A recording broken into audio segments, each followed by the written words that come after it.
Nako, eto na po mga kaubayan, BBM walang pakialam, aalis ng bansa. Nako ha, ang laking gulo ng ginawa ni Boying. Ayan mga kaubayan, patungkol po riyan ang ating alamin at bibigyan ng reaksyon sa video ito. Pero bago po natin simulan yan mga karibin natin, palike naman po ng video ito. Malaking tulong po yan. Maraming salamat po. At eto nga mga kaubayan, bago po natin i-play yung video, eto muna. Ito pong si President Bongbong Marcos Jr. Ayan o mga kaubayan na. Si President Bongbong Marcos Jr. Sabi po dito ni PCO, ayan, Claire Castro. Official visit ni Marcos Jr. patungong Canada tuloy pa rin ayon kay PCO. Sa PCO mga kaubayan diba? Walang pakialam, patay mali siya lang sa mga nangyayari ngayon sa ating bansa. Mga karabin natin, si President Bongbong Marcos Jr., di ba? Ito po ang naging komento ng ating mga kabayan patungkol dyan. Siyempre, tuloy ang ligaya. Hindi pwedeng maudlot ang ligaya. Kailangan matuloy ang ligayang ito, mga kabayan. Nahulog sana sa dagat, aray ko po. Huwag naman sana, sabi po ni Joel, ayan nag-around the world na naman, pagbalik wala namang dalang biyaya kung di utang. Minsan nga wala pang utang diba? Pag uwi mo, Bongbong Marcos, si Sara na nakaupong presidente, sabi po ni Silent Motivation PH. Ayan mga kabayan. Kaya nga kinabahan si Ramon Tulfo no? BBM, huwag ka na daw umalis ng bansa, Baka pagbalik mo, hindi ka na presidente. Ayun. Pagbalik mo ng Pilipinas, iba na ang president namin, Sara Duterte, sabi po ni Sky Ace. Ayan, sana nga magkatotoo, pero, di ba? Babalik pa yan, mga kabayan. Hindi pa po nila tapos sa nakawin, Yung buong kaban ng bayan, Sa 2027 nga, 7.2 trillion ang gusto nilang budget, mga karibin natin. Malaki-laking nanakawin yan, mga kabayan. Anyway, ano po ang masasabi niyo dyan? Just comment down below mga karibin natin. At eto, si President Bongbong Marcos Jr. pa rin. Sabi po dito, nagtaka si President Bongbong Marcos. Ayan sabi po dito mga kabayan, ni Claire Castro, nagtataka si BBM kung bakit nagrally ang INC kasunod ng balitang kakasuhan si Marcoleta. Inayupak sino ba ang hindi magrarally niyan mga kaubayan? Tinaniman nyo ng kaso. Diba? Imbis na yung mga magnanakaw sa gobyerno, yung kakasuhan nyo, yun pang lumalaban sa mga magnanakaw ang kakasuhan. Sa bagay mga kababayan, sino nga ba naman magnanakaw ang kakaso sa kapwa magnanakaw? Wala pong ganun mga karibyo natin. Nagtaka pa kayo. Nagtaka pa si President Bongbong habang minomonitor, di ba? Minomonitor niya kanina yung rally. Hanggang ngayon siguro mga kababayan. Nagtaka pa ang presidente mga karibyo natin. Sabi po ng ating mga kababayan dito, Bongbong Marcos, wag na basahin yan yung pagsasalita ni Bongbong Marcos. Sabi po dito ni Camila, nagtataka rin kami kung bakit nagtataka ka. Ayan, magtaka na lang tayong lahat mga kababayan, okay? Nagtaka din ako kung bakit naisip mo pa ang magtaka. Correct, di ba? Mr. Magtaka, ayan na. Palagi namang walang alam. Sabi po dito Sabi naman po ni Apple, favorite song, nakapagtataka. Ayan Ano ba yan? Mangmang. Correct. Nagmamalinis na naman po itong ating presidente, mga kababayan. Parang hindi niya alam kung anong nangyayari sa ating bansa. Parang wala nang pakialam Nagtaka ka pa. Diba? Aalis ka rin naman ng bansa. Ano pa? Diba? Anyway. Ano po ang masasabi niyo dyan mga karibin natin? At eto, pa tayo ng ibang balita. Bago po natin i-play yung video patungkol po dito sa INC mga kababayan. Sabi po dito ni Congressman Lian Liveste mga kababayan. Ito po, sabi po dito, bakit si Senator Rodante Marcoleta ang kakasuhan? Oo nga. Habang ang kampanya ng iba ay pinondohan ng flood control. Ayan na yung sinasabi ko mga kababayan. Di ba? yung kampanya ng ano yung tawag nila dati sa ano sa alyansa, di ba? Oh, yung kampanya po ng alyansa mga kababayan ni President Bongbong Marcos Jr. Ha? Bali-balita ha. Ito nga si Kong Lian nagsasabi na pinondohan ng flood control mga kababayan. Aba? Okay, di ba? Tapos ngayon si Senator Dante Marcoleta yung kakasuhan ninyo. Masyado kayong huli, di ba? Bistado kayo, mga kababayan, no? Ay nako. Anong masasabi niyo diyan? Ito pa mga kababayan, meron pa po tayong dito. Ito naman si Falses, try natin mga kababayan. Bigyan lang po natin ng reaction to. Di ba? Si Falses, ayan mga kababayan, no? Sabi niya po dito, no? Sabi po ni Jesus Falses, ayan. Falses tinawag na grabing perwisyo ang ikinasang rally ng INC. Tinatawag niya pong perwisyo ang rally po ng mga INC mga kababayan. Ha? Bigla ko ang naisip kung perwisyo sa iyo ang pagrarally laban sa korupsyon, ano ba talagang pinaglalaban mong hayop ka? Diba? Mga kababayan. Sa bagay, di ba? Ikaw ay tuta, sabi nila no? Tuta raw itong si Falses. Diba? Kung perwisyo sa iyo ang rallying itong pag-rally ng INC mga kababayan, yung pagnanakaw na ginagawa ng administrasyon na mga kasabwat nila dito po sa flood control scandal tuwing umuulan na, kahit nga kaunting ulan lang, sabi ng iba, ay binabaha na agad Diba? Hindi ba yan perwisyo? Yung pinaglalaban ba nila hindi perwisyo sa iyo? Ha? Hindi ba na mimerwisyo? Ha? Yung kanilang sinisigaw patungkol po sa investigasyon, sa flood control mga kababayan, at sa kung anumang korupsyon sa ating gobyerno. Di ba? Yung pagnanakaw po sa kaban ng bayan, yun ang pinaka-perwisyo. Abogado to Ito, abogado po ito si Jesus Falses mga kababayan, pero hindi natin alam, di ba? Kung anong klaseng abogado kaya ito mga kababayan. Grabe. Ito sabi po natin mga kababayan dito, this is no longer a matter of politics, it is a matter of honor of the state. Ayan totoo naman no? Di pa na may kasunod pa yan Maraming makikinabang sa ginagawa ng INC. Mga taong nilubog ng baha. Hindi perwisyo yan, dodong. Uy, pataka lang ka. Correct Hindi para sa aming taong bayan, para sa aming mga ordinaryong Pilipino. Hindi po perwisyo ang ginagawa ng INC. Ito po ay napakalaking blessing sa atin na mayroon pong gumagalaw para mayroon pong managot dito po sa mga korupsyon sa ating bansa. No?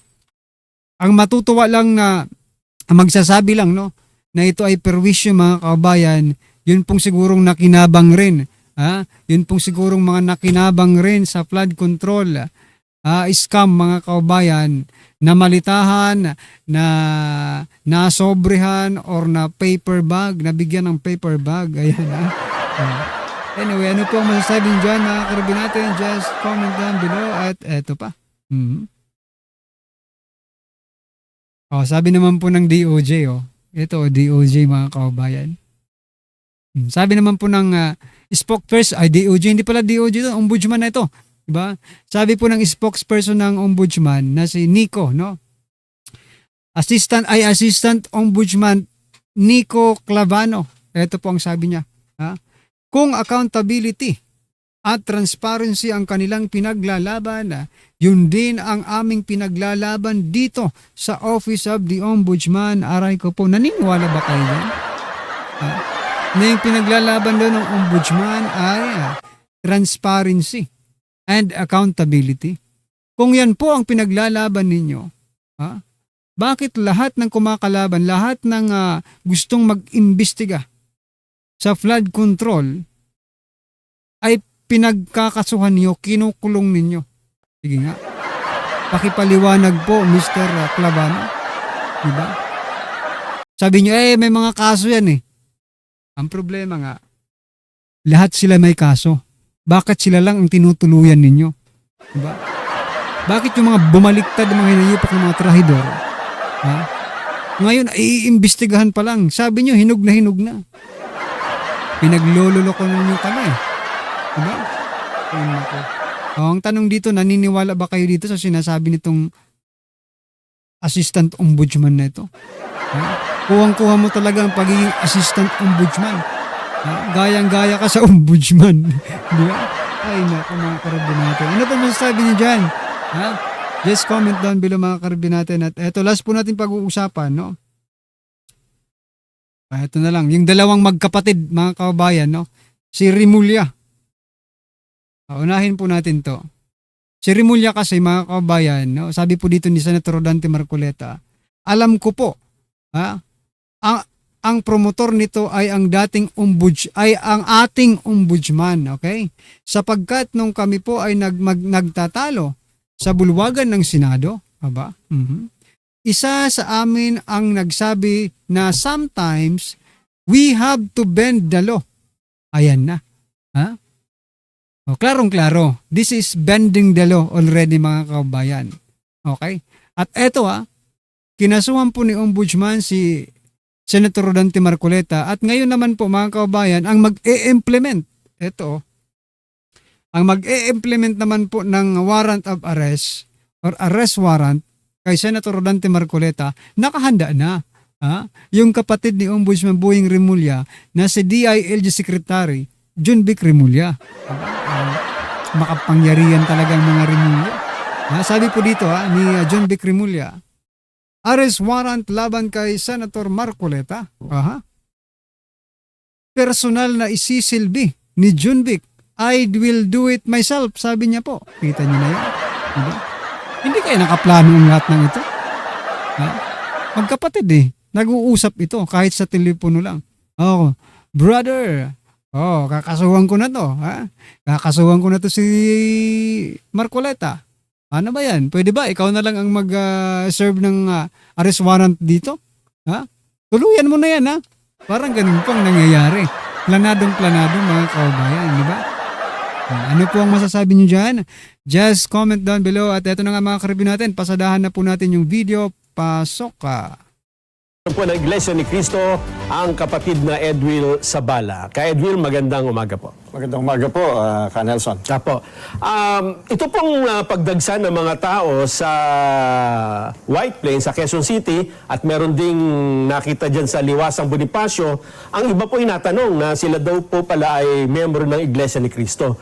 Ano po bang dahilan? Bakit nagtungo doon ang ilan nating kababayan at kasama ang mga miyembro ng INC? Magandang katanungan po at dala-dala ko nga po ang statement na nais kong basahin ngayon sa mga nanonood sa atin. Narito po ang statement ng Iglesia ni Cristo.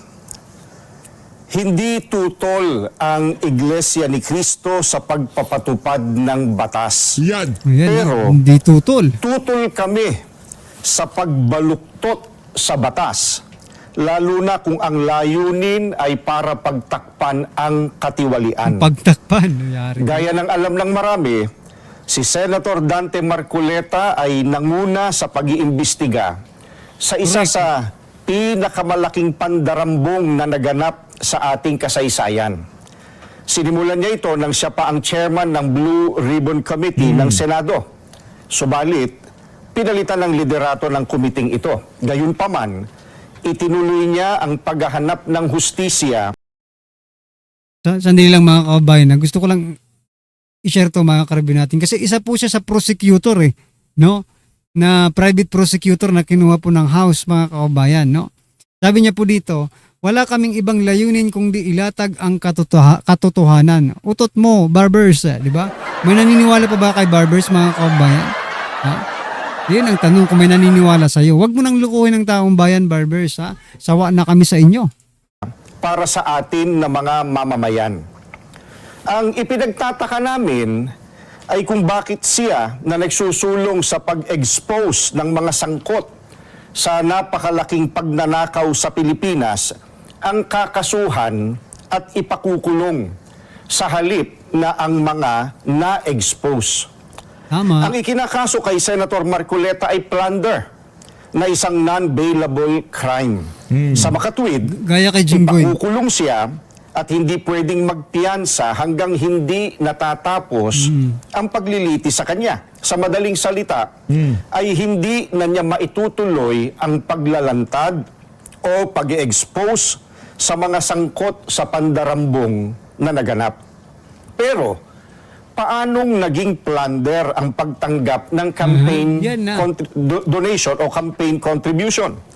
Hindi naman galing sa kabangyaman ng Pilipinas ang tinanggap niyang donation mula sa mga sumuporta sa kanyang pagkandidato bilang senador. At mismong ang COMELEC ay naglabas na ng desisyon na walang krimen. Kita mo na yan, boy Remulla, kapal na mukha mo! Kapal ang mukha mo talaga. Buying. Laki ng gulong ginawa mo eh. Boy Remulla si Pierre Jambin, galit eh. Yan. Si Pitch Kanya ka, update boy yan. Remulla. Ang dami pwedeng ipakalong, ba't si Senator Rodante Marcoleta ba? Correct. Kanya ka, ah. Ginawang state Salihan witness mo. yung isa eh. Ako, PH update, makikiisa ako dyan sa rally na yan. Palakpakan muna natin to si Senator Rodante Marcoleta.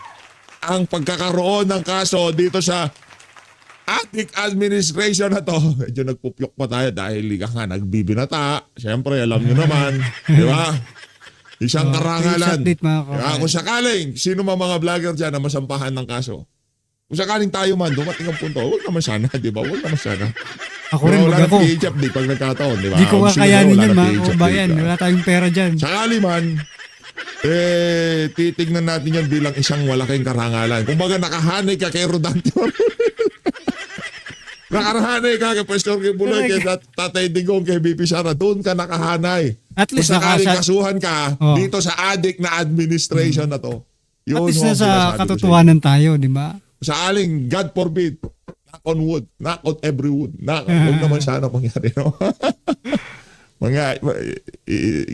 Ginanon tayo, wala, isang ika nga, hindi tayo matatakot dahil alam natin nasa katotohanan tayo. Hassle, Correct. ika nga, wala, hindi naman tayo kasing yaman ni Senator, itong si Senator Jinggoy Estrada, hindi naman tayo, pagdating sa ika nga, legal talagang baka pau public sector. Gobyerno yun eh. Baka ibenta tayo. So yan mga kabayan, ano po ang inyong opinion, reaksyon patungkol po sa video ito? Just comment down below mga karabin natin. Maraming salamat po.